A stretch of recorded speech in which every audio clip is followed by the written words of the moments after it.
കോൺഗ്രസിന്റെ മെമ്പർഷിപ്പ് എടുത്ത പൈസ അവരെ ഈ മോദിയും കൂട്ടരും കൂടെ കയറി ഫ്രീസ് ചെയ്തിരിക്കുക. കോൺഗ്രസ് പോട്ടെ, യൂത്ത് കോൺഗ്രസ്സുകാർ അവരുടെ സംഘടനാ തെരഞ്ഞെടുപ്പ് കിട്ടിയ മെമ്പർഷിപ്പിന്റെ പൈസ അവരും ബ്ലോക്ക് ചെയ്തു. അപ്പോൾ കോൺഗ്രസിനെ ശ്വാസം പൊട്ടിച്ച് കൊല്ലുക, എന്നിട്ട് ഈ വൻകിട വ്യവസായികളെ ഭീഷണിപ്പെടുത്തി കോടാനുകോടി രൂപ ഉണ്ടാക്കി, ഇലക്ട്രൽ ബോർഡ് ഉണ്ടാക്കി, ഇതെല്ലാം ചെയ്തിട്ട് ഗുണ്ടാപിരിവ് നടത്തി പൈസ ഉണ്ടാക്കി ഇലക്ഷൻ പർച്ചേസ് ചെയ്യാൻ നോക്കുക. ഇന്ന് അനിൽ ആന്റണി എൻ്റെ അടുത്ത് പ്രകടിപ്പിച്ച ആത്മവിശ്വാസം 101% ഈ മണ്ഡലത്തിൽ നിന്ന് വിജയിച്ചിരിക്കുന്നു, എഴുതി വെച്ചോളൂ. അല്ല, പുള്ളിക്ക് ജനങ്ങളിൽ വിശ്വാസമില്ല. വോട്ടിംഗ് മെഷീനിൽ എന്തോ ഉണ്ടെന്ന് അറിയത്തില്ല.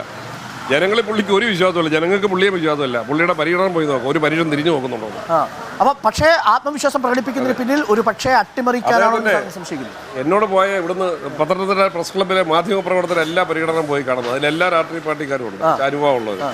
അവരെന്നോട് പറഞ്ഞു ഒരു മനുഷ്യൻ തിരിഞ്ഞു നോക്കുന്നില്ല, ഇതുപോലത്തെ ഒരു ദയനീയമായ പര്യടനം കണ്ടിട്ടില്ലെന്ന് അവരെന്നോട് പറഞ്ഞു. പക്ഷേ പുള്ളിക്ക് ആത്മവിശ്വാസം. അപ്പോൾ വോട്ടിംഗ് മെഷീനെ തൊഴുന്നുണ്ടായിരിക്കും രാവിലെ എഴുന്നേറ്റ്.